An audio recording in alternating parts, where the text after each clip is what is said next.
Hi, my name's Jody, and the purpose of this video is to demonstrate the technique that we use for the Kids in Canopies program. We're using the DRT, or double rope technique, and we chose this because it's safe, because it's simple, and it's adaptable if it's necessary. Refer back to the handbook for all of the safety protocols, but keep in mind that today I'm only demonstrating the DRT system. At any given climb site we will have at least one SRT set up in the event of a rescue, but for now we'll talk about DRT. This is the standard rope that the Kids in Canopies program uses. It's a Yale Blaze 11mm rope. We'll have plenty of these.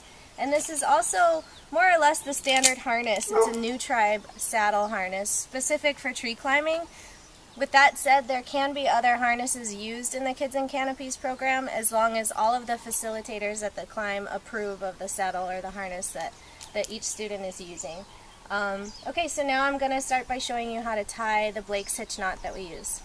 Okay, so now I'm going to demonstrate how to tie the 5-3 Blake's hitch, the rigging system that we use for Kids in Canopies. I have my rope hauled over one branch. It is a clear route, which means I'm not going to hit any branches on the way up. Then I take my tail end of the rope and I have it just touching the ground. This is a general rule of thumb of where to tie your Blake's hitch. I come up to about my chest and I tie a simple figure 8 knot. This knot is referred to as my bridge knot. It does no purpose other than giving us as facilitators a reference point to instruct any climber that's on rope what side of the rope they're trying to grab or let go of or something. So I have my simple figure 8 knot. To start my 5-3 Blake's hitch, I grab the other end of the rope. I come in front of the other end of the rope. I like to run my finger up the rope so I have something to wrap around and pull my tail end through. So for a 5-3 Blake's hitch, we begin wrapping up the rope. There's 1, 2, 3 wraps, 4 wraps, and 5. You can see 1, 2, 3, 4, 5. I come over the bridge, behind the rope, and 5-3, so I come up through 3 of the loops that I had just created.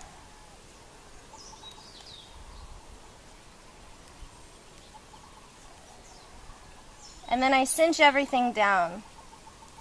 A general rule of thumb for the right distance from your bridge knot to have your Blake's hitch is about a fist. Now with this rope we do get a lot of stretch once you weight it down with a climber, so I like to keep it close just for the initial tie. Okay, so once you get it nice and tight, tie in your safety stopper knot. I also like to use a figure 8. An overhand knot would also work fine on this. And then to cinch everything down with your Blake's hitch, you grab the knot, pull up on the tail, grab the knot, and pull down on the bridge. Okay, so we have our figure 8 and our Blake's hitch.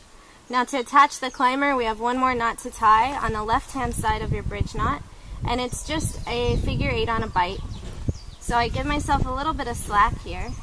Same thing, you want a short distance from your bridge knot to your figure 8 on a bite, but it'll be something that the facilitator will play with.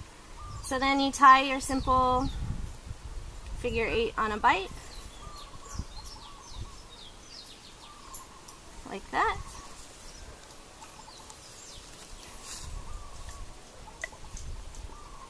And here we have the rig.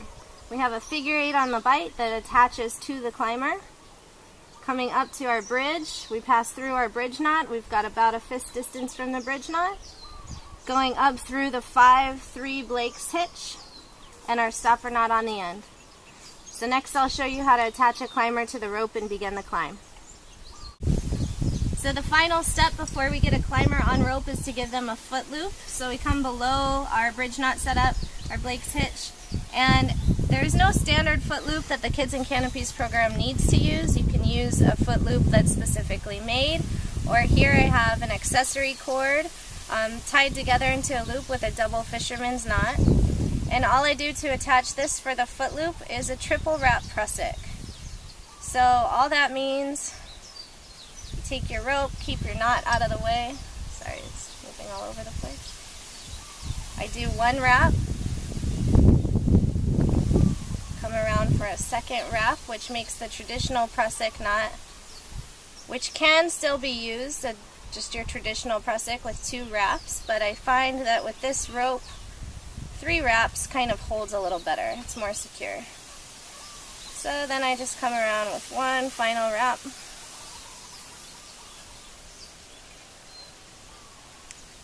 And tighten it up.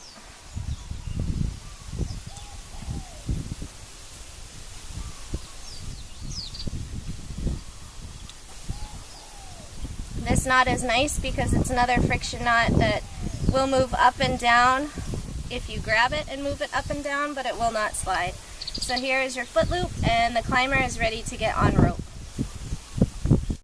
So now that your climber is ready to go on rope, the number 1 rule that Kids in Canopies has is that only a facilitator will attach and detach a climber from the rope. Kids in Canopies uses only triple locking carabiners as the attachment point. This system is great because really all the hardware you need to climb is 1 triple locking carabiner. So we go through the loop on the figure 8 on a bite and up through the delta on the climber. All that the facilitators really need to double check on these harnesses specifically, since they don't have a lot of frills, is that your waist belt is doubled back or tied off so it's out of the way, and that your delta is locked and tight. So when everything looks good to go, we can start to get our climber on the rope. We begin by telling them to pull all of the slack out of the system, so much that the climbers should be on their tippy toes. By sliding the knot up, take your foot loop with you.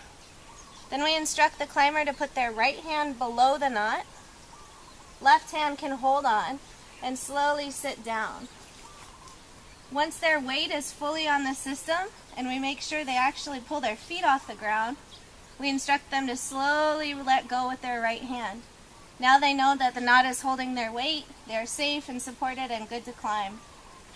Now the instruction, put your foot in the foot loop, right hand goes below the knot, left hand goes above the knot, just stand yourself up and slide the knot up. Keep your right hand below the knot, slowly sit down, slowly let go of the knot. Take your foot loop up, right hand below the knot, left hand above the knot, stand up, slide your knot up with you, right hand stays holding the rope below the knot, sit down, let go. One more time, slide the foot loop up with you, right hand below the knot, left hand comes above, stand up, take your knot with you, sit down, slowly release your knot. Now the important part is making sure that they can come down before they get up so high. So all that we need to do, take your foot loop, instruct them to take their foot loop, just loosen it so it can freely slide up and down the rope. They can take it off, but there's really no need. The instruction always has a brake hand at the climber's hip. Instruct them to hold on to that tight. That's going to control their descent. Now in Kids in Canopies, rule number 2 is that a climber will not come down unless a facilitator is holding the down rope. So before a climber wants to come down, they need to yell, "I want to come down, bring me down," and a facilitator will come and hold their down rope. In either case, they need to have one hand, a brake hand, next to their hip. We instruct them to grab the knot, place 2 fingers above the knot, gently slide the knot down, let it down, keep your brake hand on the rope, and they can go nice and slow. As facilitators, we have the capacity to control their descent. We are holding their down rope so that they can't go down too fast. Once they get down to the ground, pull their slack out, have them stand up, and then again, only a facilitator will detach them from the rope. So it's simple as that for our DRT system for the Kids in Canopies program. And if you have any questions at all or you want to get involved, please email me. Thanks.